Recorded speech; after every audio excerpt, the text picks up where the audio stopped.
سر شکریہ. میں شکریہ آپ لوگوں کا ادا کرتا ہوں اور یہ بتا رہا ہوں کہ اگلے 3 یا 4 روز کے اندر مسلم لیگ نون ایک پورا وائٹ پیپر ایشو کرے گی عمران خان کے بہت سارے کرپشن کے کیسز کے اوپر. سب نہیں کر سکتے کیونکہ اس میں بہت وقت لگتا ہے, لیکن ہم کچھ چیزیں سامنے لانا چاہتے ہیں.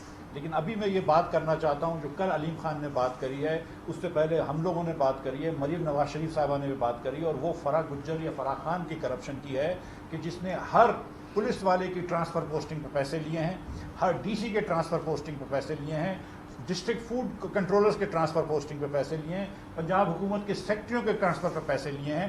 اور وہ پیسے کہاں جاتے تھے؟ اب وہ پی ٹی آئی والے کہہ رہے ہیں کہ فرح گجر کیسے کرپشن کر سکتی ہے, وہ تو ایک پرائیویٹ سیکٹر عورت ہے. وہ پرائیویٹ سیکٹر اس لیے کرپشن کر سکتی ہے کہ پبلک سیکٹر کی اور ان کی بیویات کی دوست ہے. وہ کسی کی فرنٹ وومن تھی.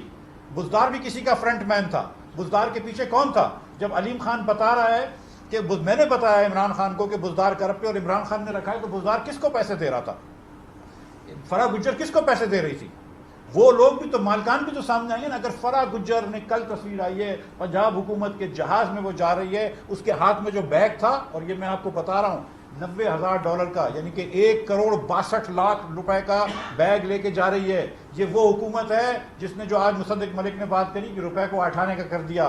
آپ سے کہا کہ 2 روٹی کی جگہ 1 روٹی پہ اکتفا کریں. آپ کو 1 روٹی پہ لے کر آئے, آٹا مہنگا کرا, چینی مہنگی کری, اور فرح گجر کا ہینڈ بیگ 1,62,00,000 روپے کا ہے. کتنے پاکستانیوں کی آمدن سے یہ زیادہ ہے؟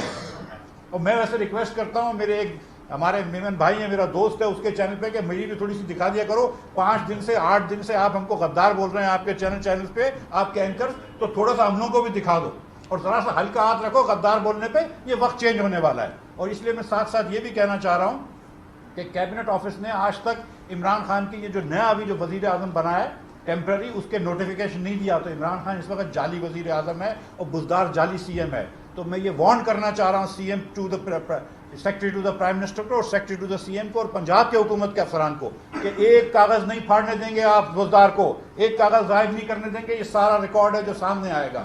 اور پھر میں اب آپ سے بات کرنا چاہ رہا ہوں کہ یہ عمران خان جو 1.5 لاکھ روپے انکم ٹیکس بھرتا تھا, اس کا گھر کا خرچہ کیسے چلتا تھا؟